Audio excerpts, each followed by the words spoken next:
की जय, भारत माता की जय।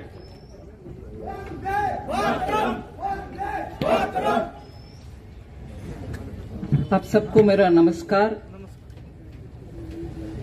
मंच पर विराजमान भारतीय जनता पार्टी के वरिष्ठ नेतागण सबको भी मेरा नमस्कार।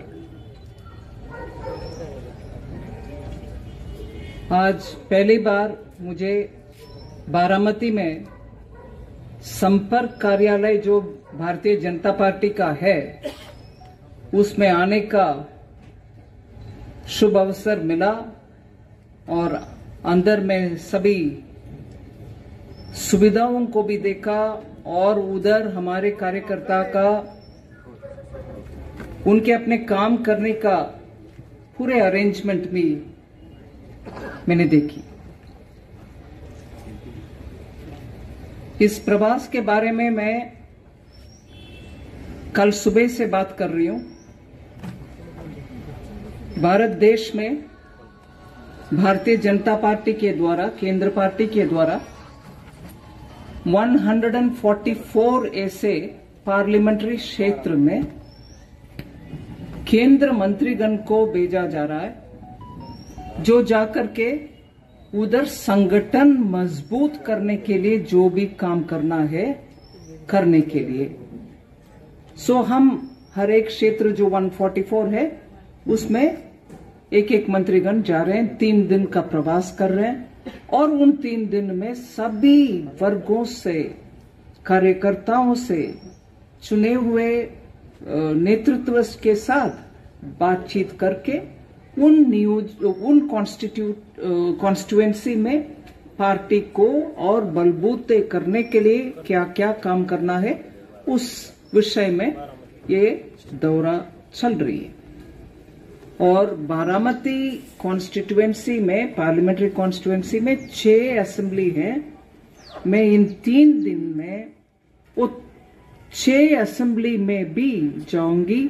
जितना भी कम समय दे पा रही हूं उतना भी सही, मगर 6 के 6 में जाकर के एक राउंड करने के बाद ही वापस दिल्ली जा रही हूं इस बार। इसमें मुझे तेलंगाना में एक और पार्लियामेंट्री क्षेत्र का भी जिम्मेदारी दिया गया है। उस कॉन्स्टिट्यूएंसी में पिछले महीने में गई थी, मगर उधर पूरे 6 के 6 नहीं घुमा। 3 जगह, 3 असेंबली कॉन्स्टिट्यूएंसी में गई और बाकी 3 के लिए मैं वापस दोबारा जाऊंगी। मगर ये 6 के 6 इधर मैं इस बार ही कर रही हूं, इसका मतलब ये नहीं है कि वापस नहीं आऊंगी।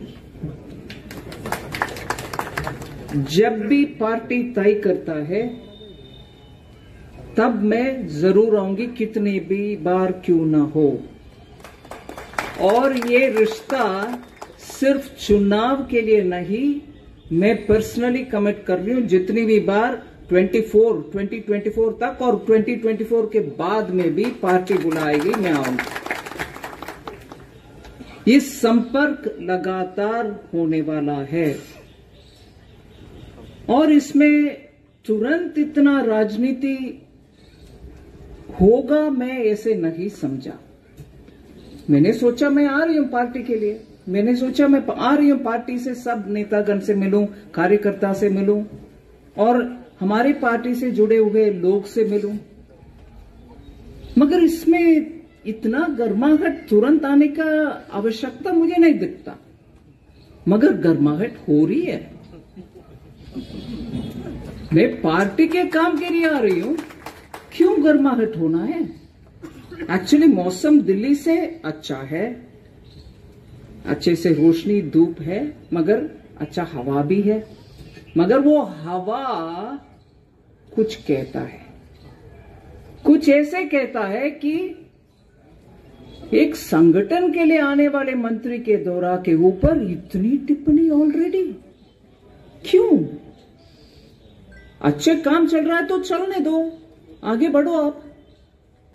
मैं तो मेरे पार्टी का कार्यक्रम में आई हूं और मैं करती जाऊंगी। इसीलिए मैं स्पष्ट बोलना चाहती हूं, मेरा मकसद है बारामती में भारतीय जनता पार्टी को सशक्त और पावरफुल करने के लिए आई हूं मैं। उसका नतीजा क्या होगा वो सबका देखने को, झेलने को मिलेगा।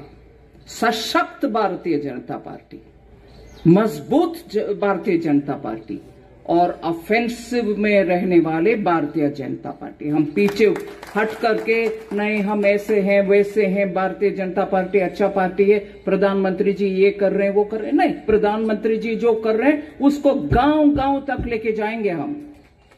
प्रधानमंत्री जी का नाम पर जितने भी स्कीम्स है उसका हर एक लाभार्थी तक पहुंचना हमारे कर्तव्य है, उसमें हम काम करेंगे।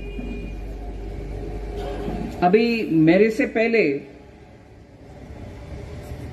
पांडुरंग कचरे जी बात किए और खुले मन से बात करने के लिए वो कोशिश की। 3-4 विषय ही, समय का पाबंदी है इसीलिए 3-4 विषय ही बोले। वो 3-4 विषय भी क्या है कि एक पार्लियामेंट्री क्षेत्र में जितना डेवलपमेंट समदृष्टि से सभी को होना है वो हो रही है कि नहीं हो रही है, उसके बारे में बात की। और ये स्पष्ट बोल रहे हैं कि अगर इतना भी अच्छा काम हो रही है सभी जगह क्यों नहीं हो रहे, इधर नहीं हुआ इधर नहीं हुआ करके वो तो 2-3 उदाहरण हमारे सामने रख लिया। उससे मुझे लगता है भारतीय जनता पार्टी का काम अभी क्लियरली हमारे सामने रखा गया। जहां हमारे स्कीम्स नहीं पहुंचा, हम पहुंचना है उधर और बात करना है कि क्यों नहीं पहुंचा और पहुंचाने के लिए क्या करना है, उसमें हम अब से लगे रहना चाहिए। और ये भी पिछले 2-3 दिन में मैं सुन रही हूं, दिल्ली से निकलने के समय और इधर पहुंचने के बाद भी, कि ऐसे एक ही क्षेत्र के द्वारा, एक ही क्षेत्र को सभी सुविधाएं जा रहे हैं, बाकी में कोई कुछ नहीं हो रहे। अगर सिर्फ एक व्यक्ति, एक नेता ये बात बोलता है तो मैं इसके ऊपर थोड़ा और विचार और अध्ययन करने के लिए कोशिश करूंगी, मगर सभी जगह यही सुनने में आ रही है कि ये प्रगति सभी क्षेत्र में नहीं हो रही है। 6 असेंबली कॉन्स्टिट्यूएंसी में खुलेआम ये बोला जा रहा है कि ये बीजेपी वाला है इसको नहीं दो, ये कोई और है इसके नहीं दो। कोई और नहीं है, उनका मित्र पक्ष ही है कांग्रेस। सो ऐसे टारगेट करके बीजेपी का जहां हमारे एमएलए गण है उधर कुछ नहीं जाता। मैं इसमें तुरंत माननीय प्रधानमंत्री जी का कार्यशैली को ले आना चाह रही हूं। ऐसे पर्सनल वेंजेंस या पार्टी के खिलाफ वेंजेंस वाले बात माननीय प्रधानमंत्री के यहां से नहीं चलता। उदाहरण के लिए मैं बोल रही, देश भर में कम से कम 112, 114 हो सकता है, 112 या 114 ऐसे डिस्ट्रिक्ट्स है जो बीजेपी शासित राज्यों में सिर्फ नहीं है, वो बाकी सब राज्यों में भी है, जहां प्रगति और हो सकता है। उसी राज्य में अच्छा प्रगति पाने वाले जिला से तुलना में वो कम प्रगति पाए, उनको बैकवर्ड डिस्ट्रिक्ट ना कहते हुए एस्पिरेशनल डिस्ट्रिक्ट का नाम दिए प्रधानमंत्री जी, और बोले क्यों उधर प्रगति कम हो रहा है, उधर भी बाकी जिला जैसे प्रगति होना चाहिए। मैं सीधा दिल्ली से उसको मॉनिटर करूंगा और हर एक स्कीम को उधर तक पहुंचाने के लिए पिछले 3-4 साल से मेहनत हो रही है कि हर जिला दूसरे जिला जैसे ही प्रगति अटेन करे। उसके लिए हर महीना वो चेक करते हैं एस्पिरेशनल डिस्ट्रिक्ट्स का, डिस्ट्रिक्ट कलेक्टर से बात करके कि प्रोग्रेस हो रही है, कौन से धीरे चल रही है, कौन से जल्दी चल रही है, ये सब। इसका मतलब क्या है? देश उन्नति की ओर जाना है तो सभी जिला, सभी राज्य, सभी राष्ट्र और हर एक डिस्ट्रिक्ट एंड हर एक स्टेट आगे बढ़ना है। इसमें प्रधानमंत्री जी कुछ इनके लिए अलग ट्रीटमेंट, उनके लिए अलग ट्रीटमेंट का रास्ता अपनाते नहीं है। मगर ये हम बारामती में क्या सुन रहे हैं कि अगर एक क्षेत्र, एक असेंबली में बीजेपी के चुने हुए लोग हैं तो उसको काट लो, उनका कुछ नहीं देगा। बिलीफ में, आइडियोलॉजी में नेशनलिस्ट ऐसे नहीं करते।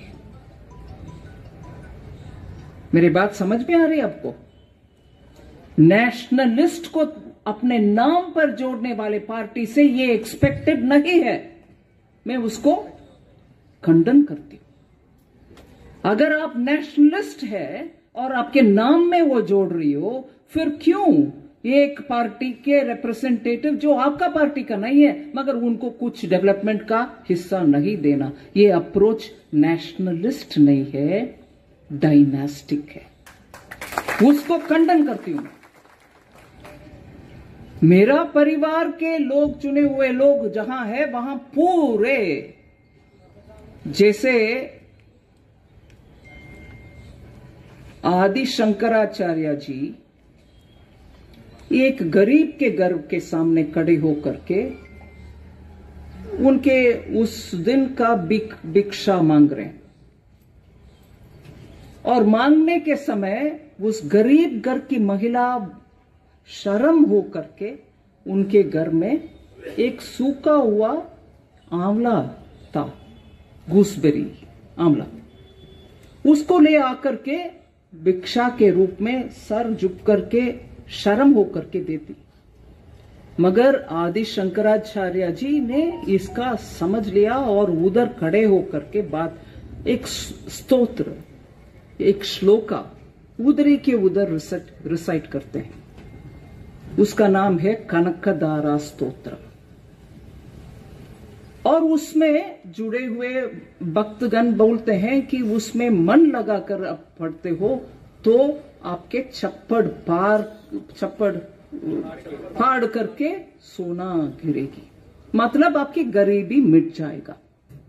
इधर ऐसे छप्पड़ पार करके सिर्फ परिवार के यहां सोना गिर रहा है, किसी और का नहीं। जनता चुन करके एक नेता को भेज रहे हैं, मतलब वो नेता उनके लिए सेवा करने के लिए। किसी का हक नहीं बनता उनको रोकने के लिए, उनको काटने के लिए, उनको ना देने के लिए। अरे सूखा आंवला कनकदारा स्तोत्रम के प्रेरणा बनी, स्रोत बनी, मगर इधर तो सिर्फ डायनास्टी का स्रोत चलता है। उसको भारतीय जनता पार्टी का हमारे विचारधारा ये कहती है कि हम परिवारवाद के साथ नहीं है, परिवारवाद के खिलाफ है। और परिवारवाद हम देख रहे हैं देश भर में कांग्रेस पार्टी का, इंडियन नेशनल कांग्रेस पार्टी का, उसके खिलाफ ही आज पूरे भारत देश में विरोध में वोट दिया जाता है। वो परिवार नहीं, वो करप्शन नहीं, क्योंकि परिवारवाद से यही होता है कि अपने के लिए आप कुछ भी करने के लिए तैयार हो, मगर जनता की सोच आपके सामने नहीं आता। आज इंडियन नेशनल कांग्रेस का हालात जनता ने दिए हुए हालात है कि आपके परिवारवाद और उससे आने वाले भाई भतीजावाद और उससे आने वाला करप्शन हमें नहीं चाहिए। इसलिए कांग्रेस का हालात ऐसे है और ऐसे ही अगले पता नहीं कितने साल तक रहेगा। आज उम्मीद नहीं है वो उठकर उससे उबर कर आएंगे, उम्मीद नहीं है। यही बात मैं बोलना चाहती हूं बारामती में खड़े होकर के। जब मैं आई हूं पार्टी को मजबूत कराने के लिए, हम ये समझना चाहिए कि परिवारवाद के खिलाफ है हम भारतीय जनता पार्टी के हर एक कार्यकर्ता। इसीलिए उसका ध्यान में रखते हुए हमारी पार्टी में कार्यकर्ता हर क्षेत्र में ये बात बोलना चाहिए हर कार्यकर्ता बोलना चाहिए कि परिवारवाद के खिलाफ है भारतीय जनता पार्टी, चाहे वो कांग्रेस पार्टी में हो, चाहे वो नेशनलिस्ट पार्टी में हो, कोई भी पार्टी में हो, वो एक विषय है। दूसरा, परिवारवाद की पार्टी जो चलता है उसमें उसका पिंड में क्या रहता है? बात सही है, पिंड डीएनए और उनके क्वालिटी क्या रहता है? उनके अपने को ही आगे बढ़ाना, उनके अपने क्षेत्र और उनके अपने घर बसाना, उनके अपने घर के लिए कुछ करना, यही चलता है। ये कांग्रेस के जमाने में भी हम देखे, मगर आज जाके देख लीजिए, वही रायबरेली जो परिवार के गढ़ था, वही अमेठी जो परिवार के गढ़ था, उधर जाके देख लीजिए जनता खुद क्या बोल रहे हैं। अब तक जहां वो पिछले 50 साल में जो डेवलपमेंट नहीं देखी, अभी वो डेवलपमेंट चल रहा है अमेठी में, और शायद रायबरेली में भी चलता है। इसके बावजूद भी उनके एमपी उधर कभी जाती है कि नहीं जाती है हमें मालूम नहीं है। फिर भी उत्तर प्रदेश में ऐसे डेवलपमेंट चल रही है, कोई क्षेत्र को निषेध नहीं है, कोई क्षेत्र को दूर रखने का काम नहीं होता है, सबका विकास के लिए काम चल रही है गुजरात में, उत्तर प्रदेश में। ऐसे ही मैं मानती हूं, परिवारवाद को टंडे बस्ते में डाल दो या निकाल दो, फिर सब जनता को मिलेगा डेवलपमेंट। सबका साथ प्रिंसिपल तब ही चल सकते हैं। इसीलिए मैं इधर पार्टी के ओर से आप सबके सामने ये विषय रखना चाहती हूं कि हम परिवारवाद के खिलाफ और करप्शन के खिलाफ ही काम कर रहे हैं। इन दोनों विषय में बारामती में आपको बहुत काम है भाई। बारामती में क्या आप मेरा हिंदी समझ रहे हैं? लाउडली बोल दीजिए, जोर से बोलिए, मेरा हिंदी आपके समझ में आ रही है? यस। दोनों हाथ उठाकर बोलिए। ठीक है, जिनको समझ में नहीं आ रहा वो हाथ उठाइए। मीडिया उसको जरा नोटिस करिए, मेरे बात समझ में आएगा कि नहीं। हमारे कार्यकर्ता सिर्फ नहीं, बाहर भी लोग खड़े हैं जो मेरे पार्टी से ताल्लुक नहीं रखते हैं, मगर मैं देख रही हूं उनके चेहरा में पूरे समझ में आ रही है, पूरे समझ में आ रही है,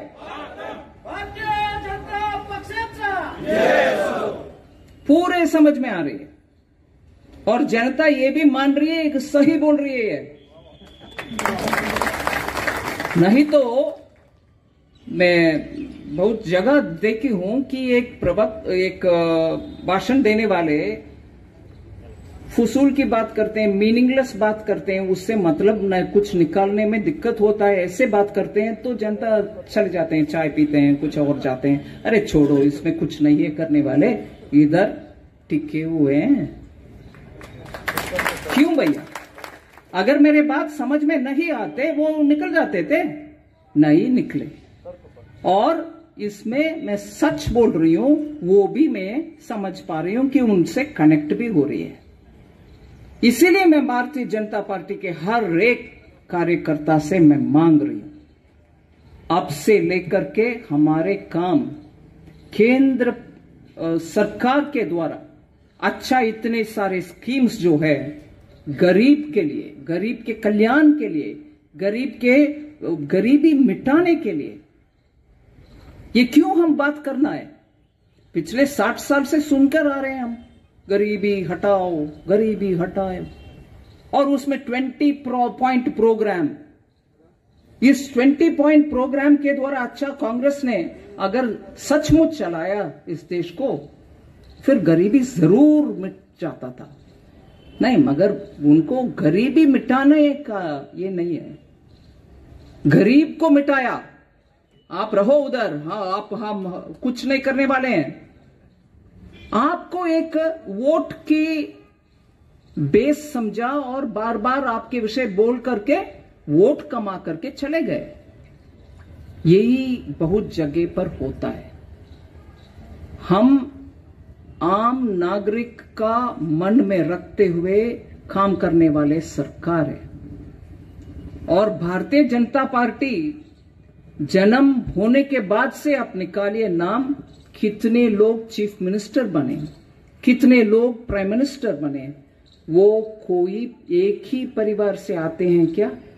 एक ही कुल से आते हैं क्या? एक ही जात से आते हैं क्या? एक ही बैकग्राउंड से आते हैं क्या?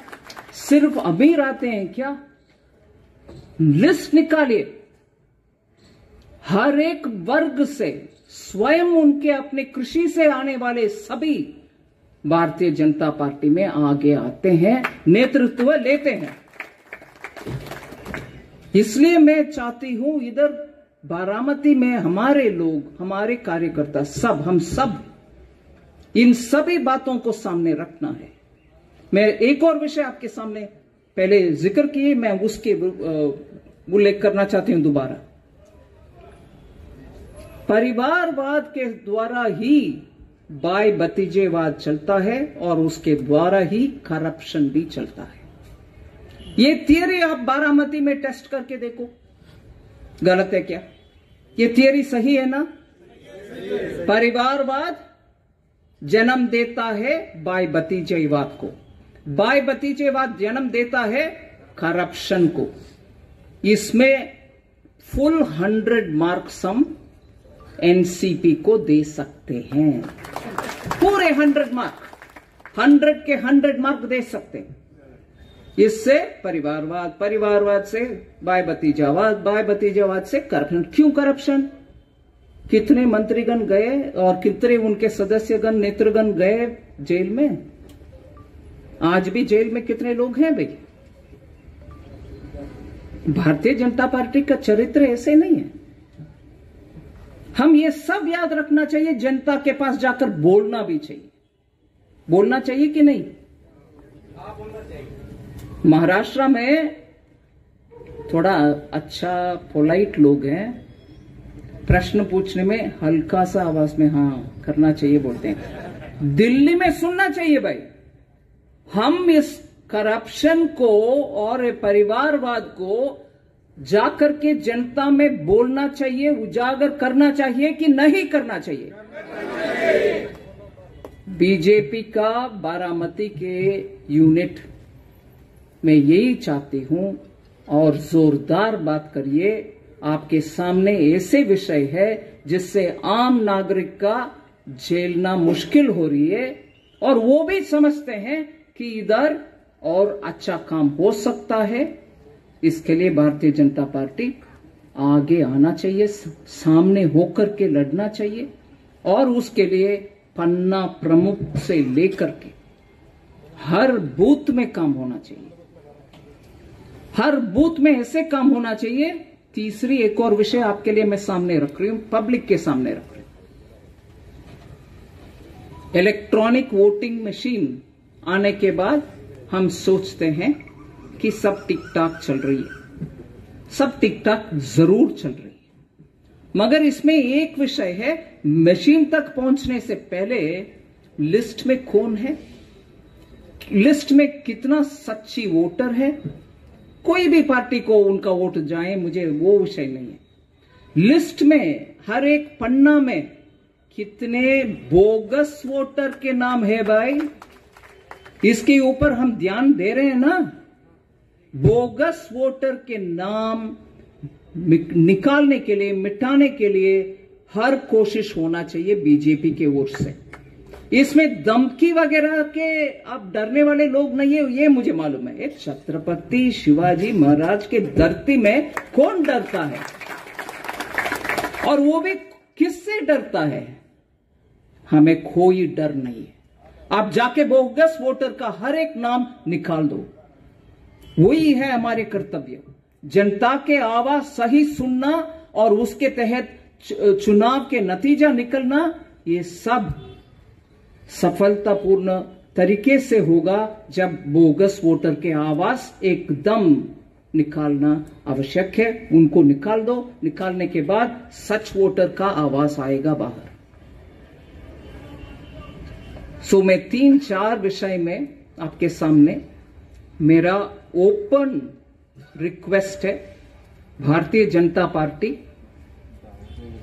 इधर का यूनिट हर एक में पन्ना प्रमुख से लेकर उनके अपने अपने काम काज तेजी से करो, बोगस वोटर को निकालो, प्रधानमंत्री आवास योजना हो, स्वच्छता अभियान का टॉयलेट्स हो, या प्रधानमंत्री का बाकी मुद्रा स्वावलंबन, ऐसे बहुत सारे गरीब के लिए जो स्कीम्स है उन सबको जनता के साथ ले चलो, सामने ले चलो, लिस्ट बना लो। जिनको नहीं मिला उन सबको हम वो स्कीम पहुंचाने के लिए काम करना चाहिए। इसके अलावा घोर सत्य जो है परिवारवाद, करप्शन, बाय भतीजेवाद और उससे निकलते हुए हमारे जो भी चुने हुए नेतागण है उनके प्रांत में जो डेवलपमेंट नहीं होता, इन सबको उजागर करो जनता के सामने। मैं आज आपके सामने बात करने के लिए मौका दिया बारामती के पार्टी भारतीय जनता पार्टी, उसके लिए आप सबको, श्रद्धा से इसको कवर करने वाले मीडिया को और जो बाहर सड़क पर खड़े हुए हमारे बारामती के नागरिक, आप सबको धन्यवाद कहती हूं।